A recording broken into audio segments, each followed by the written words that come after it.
Good morning students. ਅੱਜ ਆਪਾਂ ਬੇਟਾ ਚੈਪਟਰ ਫਸਟ ਦਾ ਲਾਸਟ ਕੁਐਸਚਨ ਪੜਾਂਗੇ। ਰਾਣੀ ਸ਼ਾਸਤਰ ਦੇ ਅਧਿਐਨ ਦੀ ਉਪਯੋਗਤਾ ਜਾਂ ਇਸ ਦੀ ਮਹੱਤਤਾ। ਠੀਕ ਹੈ ਕਿ ਅਸੀਂ ਜਿਹੜੀ ਪੋਲੀਟੀਕਲ ਸਾਇੰਸ ਦੀ ਬੁੱਕ ਪੜ੍ਹ ਰਹੇ ਹਾਂ, ਇਸ ਦੀ ਮਤਲਬ ਵੀ ਕੀ ਉਪਯੋਗਤਾ ਵਾ, ਇਸ ਨੂੰ ਪੜ੍ਹ ਕੇ ਸਾਨੂੰ ਕੀ ਇਸ ਦਾ ਲਾਭ ਹੋਏਗਾ, ਕੀ ਬੈਨੀਫਿਟ ਹੋਏਗਾ, ਇਸ ਚੀਜ਼ ਬਾਰੇ ਪੜਾਂਗੇ। ਕਿ ਜਾਂ ਕੁਐਸਚਨ ਇਸ ਤਰ੍ਹਾਂ ਵੀ ਆ ਜਾਂਦਾ ਹੈ ਕਿ ਵਿਦਿਆਰਥੀਆਂ ਦੀ ਰਾਜਨੀਤੀ ਸ਼ਾਸਤਰ ਪੜ੍ਹਨਾ ਕਿਉਂ ਜ਼ਰੂਰੀ ਹੈ, ਮਤਲਬ ਕੀ ਰੀਜ਼ਨ ਆ, ਕਿਹੜੀ ਗੱਲ ਨੂੰ ਸਾਨੂੰ ਇਹ ਪੜ੍ਹਨੀ ਚਾਹੀਦੀ ਹੈਗੀ ਆ। ਇਸ ਤਰ੍ਹਾਂ ਕੁਐਸਚਨ ਜਿਹੜਾ ਹੈਗਾ ਉਪਯੋਗਤਾ ਮਹੱਤਤਾ ਜਾਂ ਪੜ੍ਹਨੀ ਕਿਉਂ ਜ਼ਰੂਰੀ, ਇਸ ਤਰ੍ਹਾਂ ਕੁਐਸਚਨ ਵਗੈਰਾ ਅਟੈਂਪਟ ਹੋ ਕੇ ਆ ਸਕਦਾ ਹੈ। ਅਤੇ ਕਿਉਂ ਪੜ੍ਹਨਾ ਜ਼ਰੂਰੀ ਹੈ, ਇਹਦੇ ਵੈਸੇ 20 ਘੱਟੋ ਘੱਟ ਪੁਆਇੰਟਸ ਨੇ। ਤੁਸੀਂ 10 ਪੁਆਇੰਟਸ ਕੋਈ ਵੀ ਇਹਨਾਂ ਵਿੱਚ ਕੋਈ ਜਿਹੜੇ ਹੈਗੇ 10 ਪੁਆਇੰਟ ਚੰਗੀ ਤਰ੍ਹਾਂ ਤੁਹਾਨੂੰ ਸਮਝ ਲੱਗ ਰਹੇ ਉਹ ਅਟੈਂਪਟ ਕਰ ਸਕਦੇ ਆ। ਫਸਟ ਆਫ ਆਲ ਕਹਿੰਦਾ ਕੋਈ ਵੀ ਜਿਹੜਾ ਸਟੇਟ ਵਿੱਚ ਰਹਿਣ ਵਾਲਾ ਵਿਅਕਤੀ ਆ ਉਹ ਡਾਇਰੈਕਟ ਜਾਂ ਇਨਡਾਇਰੈਕਟ ਰੂਪ ਵਿੱਚ ਪੋਲੀਟੀਕਲ ਸਾਇੰਸ ਨਾਲ ਰਿਲੇਟਡ ਜ਼ਰੂਰ ਹੈਗਾ ਵਾ।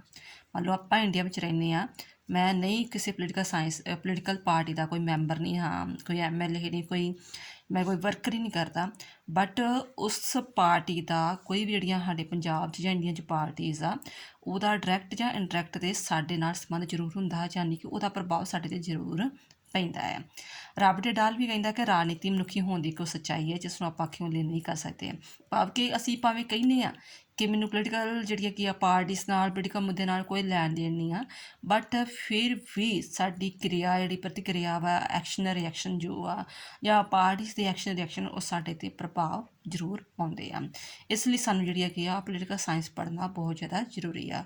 ਫਸਟ ਆਫ ਆਲ ਇਸ ਦਾ ਫਸਟ ਪੁਆਇੰਟ ਕਿ ਇਹ ਇੱਕ ਜਿਹੜਾ ਹੈਗਾ ਵਾ ਆਈਡਲ ਸਿਟੀਜ਼ਨ ਬਣਾਉਂਦੀ ਹੈ। ਜਦੋਂ ਅਸੀਂ ਆਪਣੀ ਸਾਰੀ ਬੁੱਕ ਪੜ੍ਹ ਲਵਾਂਗੇ, ਨੈਚੁਰਲੀ ਤੁਹਾਡੇ ਦਿਮਾਗ 'ਚ ਬਹੁਤ ਸਾਰੀਆਂ ਗੱਲਾਂ ਆ ਜਾਣਗੀਆਂ ਕਿ ਕਿਸ ਤਰ੍ਹਾਂ ਅਸੀਂ ਆਈਡਲ ਸਿਟੀਜ਼ਨ ਬਣਨਾ ਹੈ।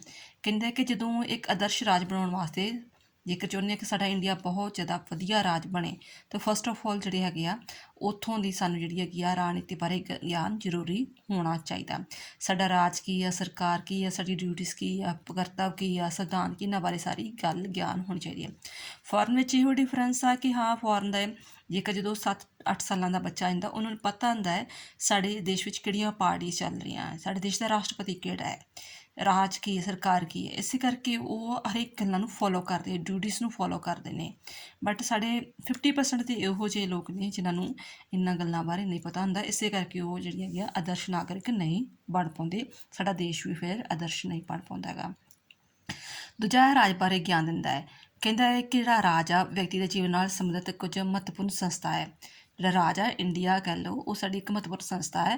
ਵਿਅਕਤੀ ਆਪਣੇ ਜੀਵਨ ਦਾ ਵਿਕਾਸ ਰਾਜ ਤੋਂ ਆਪਣੇ ਬਗੈਰ ਨਹੀਂ ਕਰ ਸਕਦਾ। ਠੀਕ ਹੈ, ਜੋ ਵੀ ਸਾਨੂੰ ਬੇਸਿਕ ਨੀਡਸ ਚਾਹੀਦੀਆਂ ਹੈਗੀਆਂ ਵਾ, ਰੋਟੀ, ਕੱਪੜਾ, ਮਕਾਨ, ਨੌਕਰੀ, ਸੜਕਾਂ, ਸਕੂਲ ਵਗੈਰਾ, ਜੋ ਕੁਛ ਵੀ ਆ ਆਪਣੇ ਵਿਅਕਤੀ ਦੇ ਵਿਕਾਸ ਵਾਸਤੇ ਚਾਹੀਦੀਆਂ, ਉਹ ਕਿੰਨੇ ਪ੍ਰੋਵਾਈਡ ਕਰਨੀਆਂ, ਰਾਜ ਨੇ ਪ੍ਰੋਵਾਈਡ ਕਰਨੀ ਨਾ ਸਾਰੀਆਂ ਚੀਜ਼ਾਂ ਵਗੈਰਾ। ਅਤੇ ਕਹਿੰਦਾ ਉਹ ਜੀਵਨ ਦੇ ਵਿਕਾਸ ਵਿੱਚ ਜਿਹੜਾ ਹੈਗਾ ਬਹੁਤ ਮਹੱਤਵਪੂਰਨ ਹਿੱਸਾ ਪਾਉਂਦਾ ਰਾਜ। ਅਤੇ ਸਾਨੂੰ ਜਿਹੜਾ ਪਤਾ ਹੋਣਾ ਚਾਹੀਦਾ ਕਿ ਰਾਜ ਜਿਹੜਾ ਇੰਡੀਆ ਉਹ ਕਿੱਦਾਂ ਪੈਦਾ ਹੋਇਆ, ਉਹਦਾ ਵਿਕਾਸ ਕਿਵੇਂ ਹੋਇਆ, ਉਹਦਾ ਸਰੂਪ ਕੀ ਹੈ। ਠੀਕ ਆ, ਲੋਕਤੰਤਰੀ ਆ, ਤਾਨਾਸ਼ਾਹੀ ਆ, ਕੀ ਸਰੂਪ ਆ, ਅਤੇ ਉਹ ਕੰਮ ਕਿਵੇਂ ਕਰਦਾ, ਸਾਨੂੰ ਇਹਦੇ ਬਾਰੇ ਪੂਰਾ ਗਿਆਨ ਹੋਣਾ ਚਾਹੀਦਾ। ਨੈਕਸਟ ਹੈਗਾ ਸਰਕਾਰ, ਕਿਉਂਕਿ ਜਿਹੜੀ ਸਰਕਾਰ ਉਹ ਰਾਜ ਦੀ ਇੱਛਾ ਦਾ ਪ੍ਰਗਟ ਕਰਦੀ ਹੈ। ਜਿਵੇਂ ਕਦੇ BJP ਸੈਂਟਰ ਵਿੱਚ BJP ਸਰਕਾਰ ਆ ਗਈ, ਕਦੇ ਕਾਂਗਰਸ ਸਰਕਾਰ ਆ ਗਈ, ਕਦੇ ਰਣਨੀਤੀ ਸਰਕਾਰ ਆ ਗਈ। ਠੀਕ ਹੈ, ਅਤੇ ਉਹ ਰਾਜ ਕੀ ਜਾਨੀ ਕਿ ਜੋ ਸਾਡੇ ਸੰਵਿਧਾਨ ਲਿਖਿਆ ਹੋਇਆ, ਸੰਵਿਧਾਨ ਰਾਹੀਂ ਜੋ ਗੱਲਾਂ ਪ੍ਰਗਟ ਕੀਤੀਆਂ ਜਾਂਦੀਆਂ, ਰਾਜ ਦੀ ਇੱਛਾ ਦਾ ਪ੍ਰਗਟ ਕਰਦਾ ਅਤੇ ਲਾਗੂ ਕਰਦਾ। ਬਟ ਸਾਨੂੰ ਪਤਾ ਹੋਣਾ ਚਾਹੀਦਾ ਸਰਕਾਰ ਕੀ ਆ। ਜਿਹੜੀ ਆ BJP ਸਰਕਾਰ ਚੁਣੀ ਗਈ ਆ, ਜਾਂ ਕਾਂਗਰਸ ਸਰਕਾਰ ਚੁਣੀ ਜਾਂਦੀ ਆ, ਜਾਂ ਪੰਜਾਬ 'ਚ ਕਹਿ ਲਓ ਕਿ ਆਪ ਪਾਰਟੀ ਚੁਣੀ ਗਈ ਆ, ਉਹ ਕਿਵੇਂ ਚੁਣੀ ਗਈ, ਕਿਵੇਂ ਕੰਮ ਕਰਦੀ ਆ, ਕਿਹੜੇ ਕਿਹੜੇ ਉਹਦੇ ਅੰਗ ਆ, ਕਿਹੜੇ ਕਿਹੜੇ ਕੰਮ ਕਰਦੀ ਆ, ਇਹਨਾਂ ਬਾਰੇ ਸਾਨੂੰ ਸਾਰੀ ਜਾਣਕਾਰੀ ਹੋਣੀ ਚਾਹੀਦੀ ਹੈ। ਅਤੇ ਉਹ ਜਾਣਕਾਰੀ ਸਾਨੂੰ ਕੌਣ ਦਿੰਦਾ, ਇਹ ਪੋਲੀਟੀਕਲ ਸਾਇੰਸ ਬੁੱਕ ਤੁਹਾਨੂੰ ਸਾਰੀ ਜਾਣਕਾਰੀ ਦਵਾਏਗੀ। ਠੀਕ ਹੈ, ਨੈਕਸਟ ਅਗਰ ਲੋਕ ਰਾਜ ਦੀ ਸਫਲਤਾ ਲਈ ਸਹਾਇਕ ਆ। ਕਹਿੰਦਾ 20ਵੀਂ ਸਦੀ ਵਿੱਚ ਲੋਕਤੰਤਰੀ ਦਾ ਸ਼ਾਸਨ ਪ੍ਰਣਾਲੀ ਸਭ ਤੋਂ ਵਧੀਆ ਮੰਨੀ ਜਾਂਦੀ ਆ। ਜਿਹੜੀ ਅੱਜ ਦੀ ਸ਼ਾਸਨ ਪ੍ਰਣਾਲੀ ਆ ਉਹ ਲੋਕਤੰਤਰੀ ਮੰਨੀ ਜਾਂਦੀ ਆ। ਪਹਿਲਾਂ ਇਹ ਹੁੰਦਾ ਸੀ ਰਾਜਿਆਂ ਦਾ ਸਮਾਂ ਹੁੰਦਾ ਸੀ, ਜਾਂ ਕੁਛ ਵੀ ਆ, ਰਾਜੇ ਨੇ ਜੋ ਕਰਨਾ ਸਭ ਕੁਛ ਕਰਨਾ, ਲੋਕਾਂ ਦਾ ਕੋਈ ਇੰਟਰਫੇਅਰ ਨਹੀਂ ਹੁੰਦਾ ਸੀ। ਬਟ ਅੱਜ ਕੱਲ੍ਹ ਲੋਕ ਜਿਹੜੇ ਹੈਗੇ ਆ ਡਾਇਰੈਕਟ ਜਾਂ ਇਨਡਾਇਰੈਕਟ ਵੇ ਨਾਲ ਪਾਰਟੀਸਪੇਟ ਕਰਦੇ ਆ। ਇਸ ਕਰਕੇ ਜੇਕਰ ਲੋਕਤੰਤਰੀ ਸ਼ਾਸਨ ਪ੍ਰਣਾਲੀ ਨੂੰ ਵਧੀਆ ਬਣਾਉਣਾ ਅਤੇ ਫਸਟ ਆਫ ਆਲ ਸਾਨੂੰ ਜਿਹੜੀ ਹੈਗੀ ਆ ਉਹ ਸਾਰਾ ਕੁਝ ਕਿ ਕਿਵੇਂ ਕੰਮ ਕਰਦੀ ਆ, ਸਾਨੂੰ ਰਾਜਨੀਤਿਕ ਚੇਤਨਤਾ ਬਾਰੇ ਪਤਾ ਹੋਣਾ ਚਾਹੀਦਾ।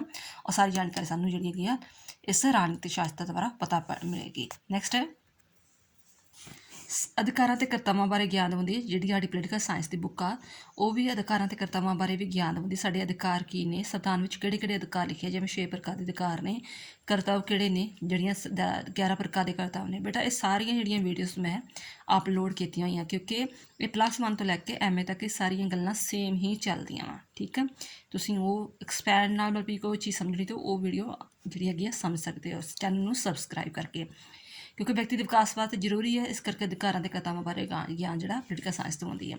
ਦੈਨ ਆਫਟਰ ਹੈਗਾ ਵਿਚਾਰਧਾਰਾਵਾਂ ਬਾਰੇ ਜਾਣਕਾਰੀ ਦਿਵਾਉਂਦੀ ਆ, ਕਿਉਂਕਿ ਕੋਈ ਵੀ ਜਿਹੜੀ ਸਦੀ ਆ, ਕੋਈ ਵੀ ਦੇਸ਼ ਆ, ਉਹ ਵਿਚਾਰਧਾਰਾ ਤੋਂ ਪ੍ਰਭਾਵਿਤ ਹੁੰਦਾ ਹੈ। ਜਿਵੇਂ ਸਾਡੇ ਦੇਸ਼ ਵਿੱਚ ਗਾਂਧੀਵਾਦ, ਉਦਾਰਵਾਦ, ਮਾਰਕਸਵਾਦ ਦਾ ਵਿਚਾਰਧਾਰਾ ਦਾ ਪ੍ਰਭਾਵ ਪਿਆ ਰਿਹਾ, ਅਤੇ ਕਿਹੜੀ ਵਿਚਾਰਧਾਰਾ ਚੰਗੀ ਆ, ਕਿਉਂ ਚੰਗੀ ਆ, ਇਸ ਬਾਰੇ ਸਾਰਾ ਗਿਆਨ ਸਾਨੂੰ ਜਿਹੜੀ ਹੈਗੀ ਆ ਕਿਤਾਬਾਂ ਰਾਹੀਂ ਪਤਾ ਲੱਗਦਾ ਹੈਗਾ, ਪੋਲੀਟੀਕਲ ਸਾਇੰਸ ਦੀਆਂ ਕਿਤਾਬਾਂ ਰਾਹੀਂ। ਨੈਕਸਟ ਹੈਗਾ ਰਾਜਨੀਤੀ, ਸਿਹਤਮੰਦ ਰਾਜਨੀਤੀ ਦਲਾਂ ਦੀ ਉਸਾਰੀ। ਜਿਹੜੀਆਂ ਪੋਲੀਟੀਕਲ ਪਾਰਟੀ, ਜਿਵੇਂ ਤੁਸੀਂ ਇੰਡੀਆ 'ਚ ਸੁਣਦੇ ਹੋ BJP party, Congress party, Bahujan ਸਮਾਜ party, Akali party, Aam Aadmi party, ਇਹ ਪਾਰਟੀ ਸੁਣਦੇ ਹੋ ਇਹਨਾਂ ਬਾਰੇ। ਇਹ ਪਾਰਟੀਆਂ ਕਿਵੇਂ ਹੋਂਦ ਵਿੱਚ ਆਈਆਂ, ਕਿਵੇਂ ਕੰਮ ਕਰਦੀਆਂ ਨੇ, ਇਹਨਾਂ ਦਾ ਇਤਿਹਾਸ ਕੀ ਆ, ਇਹਨਾਂ ਦੀ ਵਿਚਾਰਧਾਰਾ ਕੀ ਆ, ਇਹ ਸਾਰਾ ਕੁਝ ਜਿਹੜਾ ਸਾਨੂੰ ਉਹ ਇਸ ਕਿਤਾਬ ਰਾਹੀਂ ਹੀ ਪਤਾ ਲੱਗੇਗਾ। ਇਹਦੇ ਬਾਰੇ ਜਾਣਕਾਰੀ ਜਿਹੜੀ ਹੈ ਰਾਜਨੀਤੀ ਸ਼ਾਸਤਰ ਹੀ ਦਿਵਾਉਂਦੀ ਆ। ਨੈਕਸਟ ਹੈਗਾ ਦੇਸ਼ ਦੀਆਂ ਸਮੱਸਿਆਵਾਂ ਸੁਲਝਾਉਣ ਲਈ ਮਦਦ ਕਰਦੀ ਹੈ। ਕਹਿੰਦਾ ਕਿ ਜਿਹੜੀਆਂ ਜਦੋਂ ਹਰ ਦੇਸ਼ ਵਿੱਚ ਕੋਈ ਨਾ ਕੋਈ ਸਮੱਸਿਆਵਾਂ ਜ਼ਰੂਰ ਹੁੰਦੀਆਂ, ਅਤੇ ਨਾਗਰਿਕ ਦਾ ਫਰਜ਼ ਬਣ ਜਾਂਦਾ ਵਾ ਕਿ ਉਹਨਾਂ ਸਮੱਸਿਆ ਨੂੰ ਸੁਲਝਾਵੇ। ਠੀਕ ਹੈ, ਜਿਵੇਂ ਸਾਡੇ ਦੇਸ਼ ਵਿੱਚ ਕਹਿ ਲਓ ਨਸ਼ਾ, ਬੇਰੁਜ਼ਗਾਰੀ, ਚੋਰ ਬਜ਼ਾਰੀ, ਫਿਰਕਾਪ੍ਰਸਤੀ, ਪ੍ਰਾਂਤਵਾਦੀ ਸਮੱਸਿਆਵਾਂ ਆ ਰਹੀਆਂ ਵਾ। ਠੀਕ ਹੈ, ਅੱਜ ਕੱਲ੍ਹ ਜਿਵੇਂ ਅਗਨੀ ਸਕੀਮ ਦੀ ਸਮੱਸਿਆ ਆ ਰਹੀ ਹੈ। ਇਹ ਸਮੱਸਿਆ ਕੀ ਹੈ, ਇਹ ਪ੍ਰੋਬਲਮਸ ਕੀ ਨੇ, ਠੀਕ ਹੈ, ਅਤੇ ਇਹਨਾਂ ਪ੍ਰੋਬਲਮਸ ਨੂੰ ਕਿਵੇਂ ਹੱਲ ਕਰਨਾ ਹੈ, ਇਹਦੇ ਬਾਰੇ ਜਾਣਕਾਰੀ ਜਿਹੜੀ ਹੁਣ ਕਿਤਾਬਾਂ ਰਾਹੀਂ ਪਤਾ ਲੱਗਦਾ ਹੈਗਾ। ਨੈਕਸਟ ਹੈਗਾ ਵੱਖ-ਵੱਖ ਦੇਸ਼ਾਂ ਦੀਆਂ ਸ਼ਾਸਨ ਪ੍ਰਣਾਲੀਆਂ ਬਾਰੇ ਗਿਆਨ ਦਿਵਾਉਂਦੀ ਹੈ, ਕਿਉਂਕਿ ਜਿਹੜੀਆਂ ਹੈਗੀਆਂ ਕਹਿੰਦਾ ਰਾਣੀ ਸ਼ਾਸਤਰ ਦਾ ਅਧਿਐਨ ਜਿਹੜਾ ਕਿਤਾਬ ਜਿਹੜੀ ਪੋਲੀਟੀਕਲ ਸਾਇੰਸ ਦੀ ਕਿਤਾਬ ਆ, ਜਦੋਂ ਅਸੀਂ ਇਸਦੀ ਸਟੱਡੀ ਕਰਦੇ ਹਾਂ ਤਾਂ ਸਾਨੂੰ ਦੇਸ਼ ਦੀਆਂ ਵੱਖਰੀਆਂ ਵੱਖਰੀਆਂ ਜਿਹੜੀਆਂ ਕੰਸਟੀਟਿਊਸ਼ਨ ਸਿਸਟਮ ਆ ਉਹਨਾਂ ਬਾਰੇ ਜਾਣਕਾਰੀ ਦਿਵਾਉਂਦੀ ਹੈ। ਅਤੇ ਜਾਣਕਾਰੀ ਕਿਵੇਂ ਅਸੀਂ ਤੁਲਨਾਤਮਕ ਅਧਿਐਨ ਰਾਹੀਂ ਕਰਦੇ ਆ, ਯਾਨੀ ਕਿ ਮੰਨ ਲਓ ਕਿ ਇੰਗਲੈਂਡ ਵਿੱਚ ਸੰਸਦੀ ਪ੍ਰਣਾਲੀ ਸਰਕਾਰ ਹੈਗੀ ਆ ਅਤੇ ਇੰਡੀਆ 'ਚ ਸੰਸਦੀ ਪ੍ਰਣਾਲੀ ਸਰਕਾਰ ਆ, ਉਹ ਸੰਵਿਧਾਨ ਵਿੱਚ ਲਿਖਿਆ ਹੋਇਆ ਨਾ ਉਹਨਾਂ ਦੇ, ਅਤੇ ਫਿਰ ਅਸੀਂ ਦੋਨਾਂ ਦਾ ਕੰਪੈਰੀਜ਼ਨ ਕਰਦੇ ਹਾਂ, ਫਿਰ ਵੇਖਦੇ ਹਾਂ ਕਿ ਕਿਹੜੇ ਦੇਸ਼ ਵਿੱਚ ਸੰਸਦੀ ਪ੍ਰਣਾਲੀ ਸਰਕਾਰ ਵਧੀਆ ਚੱਲ ਰਹੀ ਅਤੇ ਕਿਉਂ ਚੱਲ ਰਹੀ ਹੈ। ਠੀਕ ਹੈ, ਨੈਕਸਟ ਹੈਗਾ ਇਹ ਸ਼ਾਸਨ ਵਿੱਚ ਨਿਪੁੰਨਤਾ ਲਿਆਉਂਦੀ ਹੈ। ਨੈਚੁਰਲੀ ਜਦੋਂ ਅਸੀਂ ਵੱਖਰੇ ਆਪਣੀ ਸਾਰੀ ਥਰਾਵਲੀ ਨੌਲੇਜ ਗੇਨ ਕਰ ਲਾਂਗੇ ਪੋਲੀਟੀਕਲ ਸਾਇੰਸ ਰਾਹੀਂ, ਅਤੇ ਆਪਣੇ ਆਪ ਹੀ ਸ਼ਾਸਨ ਵਿੱਚ ਵੀ ਨਿਪੁੰਨਤਾ ਆਵੇਗੀ। ਕਹਿੰਦਾ ਅੱਜ ਦਾ ਯੁੱਗ ਜਿਹੜਾ ਹੈਗਾ ਰਾਜ ਦਾ ਯੁੱਗ ਹੈ, ਅਤੇ ਰਾਜ ਪ੍ਰਬੰਧ ਦੀ ਸ਼ਕਤੀ ਪ੍ਰਤੱਖ ਜਾਂ ਅਪ੍ਰਤੱਖ ਲੋਕਾਂ ਦੇ ਹੱਥ ਵਿੱਚ ਨਹੀਂ, ਕਿਉਂਕਿ ਅਸੀਂ ਸਰਕਾਰਾਂ ਚੁਣ ਕੇ ਭੇਜਦੇ ਹਾਂ। ਜਦੋਂ ਪਾਰਟੀਜ਼ ਆਉਂਦੇ ਆ MLA MP ਅਸੀਂ ਚੁਣ ਕੇ ਭੇਜਦੇ ਹਾਂ, ਅਤੇ ਉਹਦੇ ਨਾਲ ਜਿਹੜਾ ਹੈਗੀ ਆ ਕਿ ਜਦੋਂ ਉਹ ਖੁਦ ਲੋਕੀ ਚੁਣ ਕੇ ਭੇਜਦੇ ਆ, ਫਿਰ ਉਹਨਾਂ ਨੂੰ ਜ਼ਿੰਮੇਵਾਰ ਵੀ ਬਣਾਉਂਦੇ, ਤੁਸੀਂ ਕੰਮ ਕਰਦੇ ਪਏ ਹੋ ਕਿ ਨਹੀਂ ਕਰਦੇ ਪਏ ਹੋ, ਜ਼ਿੰਮੇਵਾਰ ਬਣਾਉਂਦੇ ਆ। ਨੈਚੁਰਲੀ ਜਿਹੜੀਆਂ ਪਾਰਟੀਜ਼ ਆ ਸਰਕਾਰਾਂ ਫਿਰ ਸਹੀ ਤਰ੍ਹਾਂ ਕੰਮ ਕਰਨਗੀਆਂ। ਇਹਦੇ ਨਾਲ ਕੀ ਹੋਊਗਾ, ਸ਼ਾਸਨ ਵਿੱਚ ਸਰਕਾਰਾਂ ਵਿੱਚ ਐਫੀਸ਼ੀਐਂਸੀ ਆਏਗੀ, efficiency in the administration. Next ਹੈ ਸੰਕਟ ਕਾਲ ਵਿੱਚ ਲਾਭਦਾਇਕ ਹੈ, ਯੂਜ਼ਫੁਲ ਦਾ ਡਿਊਰਿੰਗ ਦ ਐਮਰਜੈਂਸੀ। ਰਾਣੀ ਸ਼ਾਸਤਰ ਦਾ ਜਿਹੜਾ ਅਧਿਐਨ ਆ ਸੰਕਟ ਕਾਲ ਵੀ ਲਾਭਦਾਇਕ ਹੁੰਦਾ, ਕਿਵੇਂ, ਕਿਉਂਕਿ ਉਦੋਂ ਲੋਕਾਂ ਦੀ ਸਹਿਯੋਗ ਦੀ ਲੋੜ ਹੁੰਦੀ ਹੈ। ਰੱਬ ਨਾ ਕਰੇ ਜਿਵੇਂ ਤਿੰਨ ਪ੍ਰਕਾਰ ਦਾ ਸੰਕਟ ਕਾਲ ਸਾਡੇ ਦੇਸ਼ਾਂ ਵਿੱਚ ਲਾਗੂ ਹੁੰਦਾ ਹੈ, 356 ਦਾ, 52 ਦਾ, 64 ਦਾ, ਇਸ ਤਰ੍ਹਾਂ ਕਰਕੇ 3 ਤਰ੍ਹਾਂ ਦੇ ਸੰਕਟ ਕਾਲ ਹੁੰਦੇ ਨੇ। ਜੇਕਰ ਇਨ ਕੇਸ ਕੋਈ ਸੰਕਟ ਕਾਲ ਲਾਗੂ ਹੋ ਜਾਂਦਾ ਹੈ, ਮੰਨ ਲਓ ਕਿ ਪਾਕਿਸਤਾਨ ਜਿਹੜਾ ਇੰਡੀਆ 'ਚ ਕੋਈ ਹਮਲਾ ਕਰ ਦਿੰਦਾ ਹੈਗਾ ਵਾ, ਅਤੇ ਉਦੋਂ ਸਟੇਟਾਂ ਦੀਆਂ ਸਰਕਾਰਾਂ ਟੁੱਟ ਜਾਂਦੀਆਂ, ਕਹਿੰਦਾ ਪਾਓ ਜਿਹੜੀਆਂ ਪ੍ਰਾਂਤ ਸਰਕਾਰਾਂ ਟੁੱਟ ਜਾਂਦੀਆਂ, ਸਾਰਾ ਜਿਹੜਾ ਸ਼ਾਸਨ ਆ ਉਹ ਇੱਕ ਰਾਸ਼ਟਰਪਤੀ ਦੇ ਕੋਲ ਚਲਾ ਜਾਂਦਾ। ਉਦੋਂ ਲੋੜ ਹੁੰਦੀ ਆ ਅਸੀਂ ਆਪਣੇ ਪ੍ਰਾਂਤਵਾਦ ਤੋਂ ਉੱਪਰ ਉੱਠ ਕੇ ਆਪਣੇ ਦੇਸ਼ ਲਈ ਸੋਚੀਏ। ਠੀਕ ਹੈ, ਅਤੇ ਇਹ ਸਾਰੀ ਜਾਣਕਾਰੀ ਕੌਣ ਤੋਂ ਹੁੰਦਾ, ਸਾਡੀ ਰਾਜਨੀਤੀ ਸ਼ਾਸਤਰ ਦੀ ਕਿਤਾਬ। ਨੈਕਸਟ ਹੈਗਾ ਸਹਿਣਸ਼ੀਲਤਾ ਦਾ ਭਾਵਨਾ। ਹਰ ਵਿਅਕਤੀ ਨੂੰ ਆਪਣੇ ਵੱਖ-ਵੱਖ ਵਿਚਾਰ ਰੱਖਣ ਦੀ ਅਧਿਕਾਰ ਹੈਗਾ, ਉਹ ਆਪਣੀ ਮਰਜ਼ੀ ਨਾਲ ਸੋਚ ਸਕਦਾ, ਸੁਤੰਤਰ ਵਿਚਾਰ ਪ੍ਰਗਟ ਕਰ ਸਕਦਾ ਹੈਗਾ ਵਾ। ਅਤੇ ਕਈ ਵਾਰ ਆਦਾ ਵਿਚਾਰ ਪ੍ਰਗਟ ਕਰਨ ਦੇ ਸਮੇਂ ਵਿਅਕਤੀ ਦੂਸਰਿਆਂ ਦੀਆਂ ਸਰਕਾਰ ਅਤੇ ਰਾਜਨੀਤੀ ਦਲਾਂ ਆਦਿ ਆਲੋਚਨਾ ਵੀ ਕਰਦਾ ਹੈਗਾ ਵਾ। ਅਤੇ ਰਾਜਨੀਤੀ ਸ਼ਾਸਤਰ ਦਾ ਅਧਿਐਨ ਸਾਨੂੰ ਸਹਿਯੋਗ ਦੀ ਭਾਵਨਾ ਵੀ ਸਿਖਾਉਂਦਾ ਵਾ, ਕਿ ਕਹਿੰਦਾ ਹੈ ਕਿ ਕਿਹੜੇ ਕੰਮ ਕਰਨੇ ਆ ਅਤੇ ਕਿਹੜੇ ਕੰਮ ਨਹੀਂ ਕਰਨੇ ਹੈਗੇ, ਇਹਦੇ ਬਾਰੇ ਦੱਸਦਾ ਹੈ। ਠੀਕ ਹੈ, ਕਿ ਜਿਵੇਂ ਕਿ ਜਿਹੜੇ ਪੋਲੀਟੀਕਲ ਸਾਇੰਸ ਜਿਹਨਾਂ ਬੱਚਿਆਂ ਨੇ ਪੜ੍ਹੀ ਹੋਏਗੀ, ਉਹ ਕਦੇ ਵੀ ਜਦੋਂ ਅਗਨੀ ਸਕੀਮ ਲਾਗੂ ਹੋਈ ਉਹਨਾਂ ਨੇ ਕਦੇ ਵੀ ਜਦੋਂ ਸਟ੍ਰਾਈਕ ਕੀਤੀਆਂ, ਹੜਤਾਲਾਂ ਕੀਤੀਆਂ, ਧਰਨੇ ਕੀਤੇ, ਦਿਖਾਵੇ ਕੀਤੇ, ਉਹਨਾਂ ਨੇ ਕਦੇ ਗੱਡੀਆਂ ਬੱਸਾਂ ਨੂੰ ਨਹੀਂ ਸਾੜਿਆ ਹੋਵੇਗਾ। ਠੀਕ ਹੈ, ਬਟ ਜਿਨ੍ਹਾਂ ਨੇ ਨਹੀਂ ਪੜ੍ਹੀ ਹੋਏਗੀ ਉਹਨਾਂ ਨੂੰ ਇਹ ਹੋਏਗਾ ਕਿ ਸ਼ਾਇਦ ਸਰਕਾਰੀ ਜਿਹੜਾ ਸਮਾਨ ਆ ਉਹਨਾਂ ਨੂੰ ਖਰਾਬ ਕਰਕੇ, ਤੋੜ ਭੰਨ ਕਰਕੇ ਸ਼ਾਇਦ ਹੀ ਸਰਕਾਰ ਤੱਕ ਸਾਡੀ ਆਵਾਜ਼ ਪਹੁੰਚੂਗੀ, ਉਹ ਬਿਲਕੁਲ ਗਲਤ ਹੈ। ਠੀਕ ਹੈ, ਤਾਂ ਫਿਰ ਜਿਹੜੀ ਸਾਨੂੰ ਜਦੋਂ ਇਹ ਪੋਲੀਟੀਕਲ ਸਾਇੰਸ ਦਾ ਜਿਹੜਾ ਬੱਚਾ ਪੜ੍ਹ ਲੈਂਦਾ ਹੈ, ਉਹਦੇ ਵਿੱਚ ਇਹ ਸਹਿਯੋਗ ਦੀ, ਸਹਿਣਸ਼ੀਲਤਾ ਦੀ ਭਾਵਨਾ ਆ ਜਾਂਦੀ ਹੈ। ਨੈਕਸਟ ਹੈਗਾ ਸੰਸਾਰ ਸ਼ਾਂਤੀ ਲਈ ਸਹਾਈ ਹੈ, ਕਿਵੇਂ, ਕਿਉਂਕਿ ਵਿਅਕਤੀ ਸਿਰਫ ਜਿਹੜਾ ਹੈਗਾ ਵਾ ਉਹ ਕਹਿੰਦਾ ਕਿ ਸਿਰਫ ਇਹ ਨਹੀਂ ਕਿ ਮੈਂ ਮਤਲਬ ਇੰਡੀਆ ਦਾ ਹੀ ਹਾਂ ਮੈਂਬਰ ਹਾਂ। ਠੀਕ ਹੈ, ਉਹ ਮਤਲਬ ਜਿਹੜਾ ਹੈਗਾ ਵਾ ਪੂਰੇ ਵਿਸ਼ਵ ਦਾ ਇੱਕ ਮੈਂਬਰ ਵਾ। ਅਤੇ ਉਹ ਜਦੋਂ ਵੀ ਕੋਈ ਸੋਚਦਾ ਕਿ ਮੇਰੇ ਪੂਰੇ ਵਿਸ਼ਵ 'ਚ ਚੀਜ਼ ਦਾ ਫਰਕ ਪਵੇਗਾ ਕਿ ਨਹੀਂ ਪਵੇਗਾ। ਜਿਵੇਂ ਐਗਜ਼ਾਮਪਲ ਦਿੱਤੀ ਆ, ਕਹਿੰਦਾ ਕਿ ਆਪਣੇ ਵਿਅਕਤੀਤਵ ਦਾ ਵਿਕਾਸ ਕਰਨਾ ਵਿਅਕਤੀ ਦਾ ਪਹਿਲਾ ਅਧਿਕਾਰ ਹੈ, ਪਰੰਤੂ ਵਿਕਾਸ ਸਹਿਯੋਗ ਅਤੇ ਸ਼ਾਂਤੀ ਦੇ ਵਾਤਾਵਰਨ ਵਿੱਚ ਹੋ ਸਕਦਾ ਹੈ ਅਤੇ ਸਾਰਿਆਂ ਨੂੰ ਰਲ ਮਿਲ ਕੇ ਹੀ ਕੰਮ ਕਰਨਾ ਪੈਂਦਾ। ਮੰਨ ਲਓ ਕਿ ਜਿਵੇਂ ਕਹਿੰਦੇ ਆ ਕਿ ਕਿਸੇ ਨਾੜ ਨੂੰ ਅੱਗ ਨਹੀਂ ਲਾਉਣੀ, ਕਿਸੇ ਨੂੰ ਰੁੱਖਾਂ ਨੂੰ ਅੱਗ ਨਹੀਂ ਲਾਉਣੀ, ਠੀਕ ਹੈ, ਰੁੱਖਾਂ ਦੀ ਕਟਾਈ ਨਹੀਂ ਕਰਨੀ। ਉਹ ਰੀਜ਼ਨ ਕੀ ਆ ਕਿ ਵਾਤਾਵਰਨ ਜ਼ਿਆਦਾ ਜਿਹੜਾ ਕਿ ਤਾਪਮਾਨ ਗਰਮ ਨਾ ਹੋ ਜਾਏ। ਅਤੇ ਇੱਕ ਸਟੇਟ ਦਾ ਐਕਸ਼ਨ ਜਿਹੜਾ ਕਿ ਦੂਜੀ ਸਟੇਟ 'ਤੇ ਵੀ ਪ੍ਰਭਾਵ ਪੈਂਦਾ ਅਤੇ ਦੂਜੀ ਸਟੇਟ ਦਾ ਪੂਰੇ ਵਿਸ਼ਵ 'ਤੇ ਪ੍ਰਭਾਵ ਪਾਉਂਦਾ ਹੈ। ਨੈਚੁਰਲੀ ਜੇਕਰ ਉਹ ਸਾਰੇ ਜਣੇ ਇਸ ਚੀਜ਼ ਨੂੰ ਸੋਚਣਗੇ ਅਤੇ ਇਨਵਾਇਰਮੈਂਟ ਵਿੱਚ ਬੈਲੈਂਸ ਆ ਜਾਏਗਾ, ਠੀਕ ਹੈ। ਨਹੀਂ ਸੋਚਣਗੇ ਅਤੇ ਨਹੀਂ ਉਹ ਆਏਗਾ, ਠੀਕ ਹੈ। ਇਸ ਲਈ ਸੰਸਾਰ ਸ਼ਾਂਤੀ ਦੀ ਵਸਾਈ ਹੈ। ਜਦੋਂ ਪੋਲੀਟੀਕਲ ਸਾਇੰਸ ਦੀ ਬੁੱਕ ਪੜ੍ਹਦਾ ਹੈ ਉਹਦੇ ਵਿੱਚ ਇਹ ਭਾਵਨਾ ਆ ਜਾਂਦੀ ਹੈ ਕਿ ਕਿਸ ਤਰ੍ਹਾਂ ਅਸੀਂ ਆਪਣੇ ਪੂਰੇ ਵਿਸ਼ਵ ਦੇ ਵਿਕਾਸ ਵਾਸਤੇ, ਸਹਿਯੋਗ ਵਾਸਤੇ ਸ਼ਾਂਤਮਈ ਤਰੀਕੇ ਨਾਲ ਕੰਮ ਕਰਨਾ ਹੈ। ਨੈਕਸਟ ਹੈਗਾ ਰਾਜਨੀਤੀ ਸ਼ਬਦਾਵਲੀ ਦੀ ਗਿਆਨ ਕਰਾਉਂਦਾ ਹੈ। ਹੁਣ ਜਿਹੜਾ ਆਮ ਬੱਚਾ ਹੈ ਉਹਨੂੰ ਨਹੀਂ ਪਤਾ ਹੋਏਗਾ ਕਿ ਰਾਜ ਅਤੇ ਪ੍ਰਾਂਤ ਵਿੱਚ ਕੀ ਅੰਤਰ ਆ। ਉਹ ਪੰਜਾਬ ਨੂੰ ਵੀ ਰਾਜ ਕਹਿ ਲਵੇਗਾ, ਬੜਾ ਧਿਆਨ ਨਾਲ ਗੱਲ ਸੁਣਿਓ। ਉਹ ਪੰਜਾਬ ਨੂੰ ਵੀ ਰਾਜ ਕਹੇਗਾ, ਬਟ ਪੰਜਾਬ ਇੱਕ ਪ੍ਰਾਂਤ ਹੈ। ਇੰਡੀਆ ਇੱਕ ਰਾਜ ਆ, ਕਿਉਂਕਿ ਇੰਡੀਆ ਰਾਜ ਬਣਨ ਲਈ 4 ਤੱਤ ਜ਼ਰੂਰੀ ਆ: ਜਨਸੰਖਿਆ, ਇਲਾਕਾ, ਸਰਕਾਰ ਅਤੇ ਆਪਣਾ ਜਨਸੰਖਿਆ, ਇਲਾਕਾ, ਸਰਕਾਰ ਅਤੇ ਪ੍ਰਭੂਸੱਤਾ। ਹੁਣ ਪੰਜਾਬ ਕੋਲ ਵੀ ਕਹਿ ਲਓ, ਚਲੋ ਠੀਕ ਆ, 3 ਤੱਤ ਹੈਗੇ ਆ: ਜਨਸੰਖਿਆ, ਇਲਾਕਾ ਅਤੇ ਸਰਕਾਰ। ਬਟ ਪ੍ਰਭੂਸੱਤਾ ਕਿਹਦੇ ਕੋਲ? ਪ੍ਰਭੂਸੱਤਾ ਤਾਂ ਸੈਂਟਰ ਕੋਲ ਆ ਨਾ। ਜਿਹੜਾ ਇੰਡੀਆ ਜਦੋਂ ਇੰਡੀਆ ਕੋਲ ਪਹਿਲਾਂ ਇਹ 3 ਤੱਤ ਹੈਗੇ ਸੀ, ਬਟ ਜਿਹੜੀ ਪ੍ਰਭੂਸੱਤਾ ਸੀ ਇੰਗਲੈਂਡ ਦੇਸ਼ ਦੀ ਆਜ਼ਾਦੀ ਤੋਂ ਪਹਿਲਾਂ, ਪ੍ਰਭੂਸੱਤਾ ਇੰਗਲੈਂਡ ਵਾਲਿਆਂ ਕੋਲ ਸੀ। ਜਦੋਂ ਪ੍ਰਭੂਸੱਤਾ ਸੀ ਦੇਸ਼ ਦੀ ਆਜ਼ਾਦੀ ਦੀ ਲੜਾਈ ਲੜੀ, ਪ੍ਰਭੂਸੱਤਾ ਸਾਨੂੰ ਮਿਲ ਗਈ, ਫਿਰ ਹੀ ਸਾਡਾ ਦੇਸ਼ ਆਜ਼ਾਦ ਹੋਇਆ, ਫਿਰ ਹੀ ਰਾਜ ਬਣਿਆ। ਜਦੋਂ ਕਿ ਰਾਜ ਉਹਨੂੰ ਕਿਹਾ ਜਾਂਦਾ ਜਿਹਦੇ ਕੋਲ 4 ਤੱਤ ਹੁੰਦੇ ਆ, ਠੀਕ ਹੈ। ਅਧਿਕਾਰ ਕੀ, ਕਰਤੱਵ ਕੀ, ਰਾਜ ਕੀ ਹੈ, ਸਰਕਾਰ ਕੀ, ਇਹਦੇ ਬਾਰੇ ਸਾਰਾ ਗਿਆਨ ਜਿਹੜੀ ਹੈਗੀ ਆ ਇਹ ਰਾਜਨੀਤੀ ਸ਼ਾਸਤਰ ਦਿਵਾਉਂਦੀ ਆ। ਨੈਕਸਟ ਹੈਗਾ ਰਾਜ ਅਤੇ ਵਿਅਕਤੀ ਦੇ ਸੰਬੰਧਾਂ ਬਾਰੇ ਗਿਆਨ। ਹੁਣ ਕਿਉਂਕਿ ਮਲਪੀ ਕਹਿੰਦਾ ਕਿ ਰਾਜਨੀਤੀ ਸ਼ਾਸਤਰ ਜਿਹੜੀ ਕਿਤਾਬ ਆ ਸਾਨੂੰ ਇਹ ਮੁੱਢਲੀ ਸਮੱਸਿਆ ਬਾਰੇ ਵੀ ਜਾਣਕਾਰੀ ਦਿਵਾਉਂਦੀ ਆ ਕਿ ਵਿਅਕਤੀ ਅਤੇ ਰਾਜ ਵਿਚਕਾਰ ਕੀ ਸੰਬੰਧ ਆ। ਪਹਿਲਾ ਰੀਜ਼ਨ ਇਹ ਹੁੰਦਾ ਸੀ ਕਿ ਲੋਕਾਂ ਨੂੰ ਆਪਣੇ ਅਧਿਕਾਰਾਂ ਕਰਤੱਵਾਂ ਬਾਰੇ ਨਹੀਂ ਪਤਾ ਹੁੰਦਾ ਸੀ ਅਤੇ ਰਾਜਾ ਕਹਿ ਲਓ ਜਾਂ ਸਰਕਾਰਾਂ ਕਹਿ ਲਓ ਉਹਨਾਂ ਨਾਲ ਬਹੁਤ ਜ਼ਿਆਦਾ ਭੱਦਾ ਸਲੂਕ ਕਰਦੀਆਂ ਸੀ, ਪਸ਼ੂਆਂ ਵਾਲਾ ਸਲੂਕ ਕਰਦੀਆਂ। ਬਟ ਹੁਣ ਜਿਹੜਾ ਬੱਚਾ ਪੋਲੀਟੀਕਲ ਸਾਇੰਸ ਨੂੰ ਕਿਤਾਬ ਨੂੰ ਪੜ੍ਹ ਲੈਂਦਾ ਉਹਨੂੰ ਪਤਾ ਹੁੰਦਾ ਹੈ ਕਿ ਮੇਰੇ ਨਾਲ ਕੋਈ ਧੱਕੇਸ਼ਾਹੀ ਨਹੀਂ ਕਰ ਸਕਦਾ। ਈਵਨ ਕਿ ਪੁਲਿਸ ਵਾਲੇ ਵੀ ਤੁਹਾਨੂੰ ਮਤਲਬ ਜਿਹੜੇ ਹੈਗੇ ਆ ਤੁਹਾਡੀ ਪਰਮਿਸ਼ਨ ਬਿਨਾਂ ਤੁਹਾਨੂੰ ਹੱਥ ਨਹੀਂ ਲਾ ਸਕਦੇ ਜੇਕਰ ਤੁਸੀਂ ਕੋਈ ਜੁਰਮ ਨਹੀਂ ਕੀਤਾ, ਧੱਕੇਸ਼ਾਹੀ ਨਹੀਂ ਹੈ। ਅੱਜ ਕੱਲ੍ਹ ਇਹੋ ਰੀਜ਼ਨ ਹੈ ਨਾ ਕਿ ਅੱਜ ਕੱਲ੍ਹ ਜਿਹੜੇ ਬੱਚੇ ਅਵੇਅਰ ਆ, ਨਾਗਰਿਕ ਅਵੇਅਰ ਆ, ਇਸ ਕਰਕੇ ਉਹ ਚੀਜ਼ ਨੂੰ ਕਹਿੰਦੇ ਆ ਕਿ ਹਾਂ ਕਿ ਤੁਹਾਡੇ ਕੋਲ ਪਹਿਲਾਂ ਇਹ ਚੀਜ਼ ਰਾਈਟ ਹੈਗਾ ਸਾਨੂੰ ਟੌਰਚਰ ਕਰਨ ਤੋਂ ਪਹਿਲਾਂ, ਠੀਕ ਹੈ, ਕਿ ਸਾਨੂੰ ਮਤਲਬ ਤੁਸੀਂ ਜਿਹੜਾ ਅਸੀਂ ਕਦੋਂ ਤੋੜਿਆ ਹੀ ਨਹੀਂ, ਤੁਸੀਂ ਉਸ ਦਾ ਤੁਸੀਂ ਸਾਨੂੰ ਸਜ਼ਾ ਕਿਵੇਂ ਦੇ ਸਕਦੇ ਹੋ, ਠੀਕ ਹੈ। ਕਿ ਜਿਸ ਬੰਦੇ ਨੂੰ ਮੈਕਸੀਮਮ ਨੌਲੇਜ ਆ ਕਾਨੂੰਨਾਂ ਬਾਰੇ, ਰਾਜ ਬਾਰੇ, ਉਹਨੂੰ ਬਹੁਤ ਰੇਅਰ ਚਾਂਸ ਆ ਕਿ ਕੋਈ ਜਿਹੜਾ ਹੈਗਾ ਵਾ ਟੌਰਚਰ ਕਰਨ ਦੀ ਕੋਸ਼ਿਸ਼ ਕਰੇਗਾ। ਇਸੇ ਕਰਕੇ ਕਿਹਾ ਨਾ ਵਕੀਲਾਂ ਨੂੰ ਬਹੁਤ ਰੇਅਰ ਚਾਂਸ ਆ ਕੋਈ ਹੱਥ ਲਾਉਂਦਾ ਹੈ, ਠੀਕ ਹੈ, ਕਿਉਂਕਿ ਉਹਨੂੰ ਨੌਲੇਜ ਹੁੰਦੀ ਹੈ ਅਤੇ ਹਰ ਇੱਕ ਵਿਅਕਤੀ ਨੂੰ ਸਾਰੀ ਜਾਣਕਾਰੀ ਹੋਣੀ ਚਾਹੀਦੀ ਹੈਗੀ ਆ। ਨੈਕਸਟ ਹੈਗਾ ਕਾਨੂੰਨ ਅਤੇ ਕਾਨੂੰਨ ਨਿਰਮਾਣ ਦਾ ਗਿਆਨ। ਕਹਿੰਦਾ ਹੈ ਕਿ ਕਾਨੂੰਨ ਕੀ ਹੁੰਦੇ ਨੇ, ਕਾਨੂੰਨ ਦਾ ਨਿਰਮਾਣ ਕਿਵੇਂ ਹੁੰਦਾ, ਇਹਨਾਂ ਬਾਰੇ ਜਾਣਕਾਰੀ ਵੀ ਰਾਜਨੀਤੀ ਸ਼ਾਸਤਰ ਦਿਵਾਉਂਦੀ ਹੈ। ਕਿਉਂਕਿ ਕਾਨੂੰਨ ਜਿੱਦਾਂ ਮੰਨ ਲਓ ਕਿ ਅਲੱਗ-ਅਲੱਗ ਕਿਸਮਾਂ ਦੀਆਂ ਧਾਰਮਿਕ ਕਾਨੂੰਨ ਹੋ ਗਏ, ਸੰਵਿਧਾਨਕ ਕਾਨੂੰਨ ਹੋ ਗਏ, ਜਿਹੜੇ ਰਾਜ ਦੁਆਰਾ ਬਣਾਏ ਗਏ ਕਾਨੂੰਨ, ਅਲੱਗ-ਅਲੱਗ ਟਾਈਪ ਦੇ ਕਾਨੂੰਨ ਹੁੰਦੇ ਨੇ। ਅਤੇ ਉਹ ਕਾਨੂੰਨ ਕਿਵੇਂ ਬਣਦੇ ਨੇ, ਕੀ ਹੁੰਦੇ ਨੇ, ਕਿਵੇਂ ਲਾਗੂ ਹੁੰਦੇ ਨੇ, ਇਹ ਸਾਨੂੰ ਪੋਲੀਟੀਕਲ ਸਾਇੰਸ ਜਾਣਕਾਰੀ ਦਿਵਾਉਂਦੀ ਆ। ਵਿਦਿਆਰਥੀ ਲਈ ਲਾਭਦਾਇਕ ਹੈ। ਵਿਦਿਆਰਥੀ ਜਿਵੇਂ ਤੁਸੀਂ ਪੜ੍ਹ ਰਹੇ ਹੋ, ਸਮਝ ਰਹੇ ਹੋ, ਕਹਿੰਦਾ ਕਿਉਂਕਿ ਜਿਹੜੇ ਅੱਜ ਦੇ ਵਿਦਿਆਰਥੀ ਹੋ ਉਹਨਾਂ ਨੇ ਕੱਲ੍ਹ ਦੇ ਸ਼ਾਸਕ ਬਣਨਾ। ਸਪੋਜ਼ ਕਰੋ ਜਿਵੇਂ ਅੱਜ ਦਾ ਕੋਈ ਜਿਹੜਾ MLA ਬਣਿਆ, MP ਬਣਿਆ ਵਾ, ਜਾਂ ਮੰਨ ਲਓ ਕਿ ਭਗਵੰਤ ਮਾਨ ਬਣਿਆ, ਉਹ ਵੀ ਕਿਸੇ ਨਾ ਕਿਸੇ ਟਾਈਮ ਸਟੂਡੈਂਟ ਸੀ ਨਾ। ਜੇਕਰ ਉਹਨੇ ਪੋਲੀਟੀਕਲ ਸਾਇੰਸ ਪੜ੍ਹੀ ਹੋਵੇਗੀ ਤਾਂ ਉਹ ਵਧੀਆ ਇੱਕ ਨੇਤਾ, ਇੱਕ ਵਧੀਆ ਚੀਫ ਮਿਨਿਸਟਰ ਸਾਬਤ ਹੋਵੇਗਾ, ਠੀਕ ਹੈ। ਜੇਕਰ ਕਿ ਜਿਨ੍ਹਾਂ ਨੇ ਪੜ੍ਹਾਈ ਲਿਖਾਈ ਕੀਤੀ ਨਹੀਂ, ਮਤਲਬ 5-7 ਪੜ੍ਹ ਕੇ ਪੈਸੇ ਦੇ ਜ਼ੋਰ ਨਾਲ, ਭ੍ਰਿਸ਼ਟਾਚਾਰ ਦੇ ਜ਼ੋਰ ਨਾਲ ਉਹ ਦੇਸ਼ ਦੇ ਨੇਤਾ ਬਣ ਗਏ ਆ, ਉਹ ਕਦੇ ਵੀ ਸ਼ਾਸਨ ਵਧੀਆ ਨਹੀਂ ਚਲਾ ਪਾਉਂਦੇ ਹੈਗੇ, ਠੀਕ ਹੈ। ਇਸ ਕਰਕੇ ਕਹਿ ਦਿੰਦੇ ਆ ਕਿ ਜਿਹੜੇ ਅੱਜ ਦੇ ਵਿਦਿਆਰਥੀ ਉਹ ਕੱਲ੍ਹ ਦੇ ਸ਼ਾਸਕ ਆ, ਭਾਵ ਕਿ ਉਹ ਵਧੀਆ ਰਾਜ ਪ੍ਰਬੰਧ ਚਲਾ ਪਾਉਣਗੇ। ਨੈਕਸਟ ਹੈਗਾ ਹੋ ਸਕਦਾ ਤੁਹਾਡੇ ਵਿੱਚੋਂ ਵੀ ਕੋਈ ਆਉਣ ਵਾਲੇ ਸਮੇਂ ਦੇ ਵਿੱਚ ਕੋਈ ਸਰਪੰਚ ਬਣ ਜਾਏ, ਕੋਈ MLA MP, ਪਤਾ ਨਹੀਂ ਹੁੰਦਾ ਸਮੇਂ ਦਾ ਵਗੈਰਾ, ਠੀਕ ਹੈ ਨਾ। ਕਿ ਜੇਕਰ ਤੁਹਾਨੂੰ ਬਹੁਤ ਜ਼ਿਆਦਾ ਨੌਲੇਜ ਆ ਪੋਲੀਟੀਕਲ ਸਾਇੰਸ ਦੀ ਹਰੇਕ ਚੀਜ਼ ਬਾਰੇ, ਤੁਹਾਨੂੰ ਆਪਣੇ ਆਪ ਹੀ ਇਹ ਚੀਜ਼ਾਂ ਮੌਕਾ ਮਿਲੇਗਾ। ਨੈਕਸਟ ਹੈਗਾ ਨਵੀਆਂ ਧਾਰਨਾਵਾਂ ਸਮਝਣ ਦੇ ਯੋਗ ਬਣਾਉਂਦੀ ਆ, ਕਿਉਂਕਿ ਪੋਲੀਟੀਕਲ ਸਾਇੰਸ ਬਹੁਤ ਵਾਸਟ ਹੈ।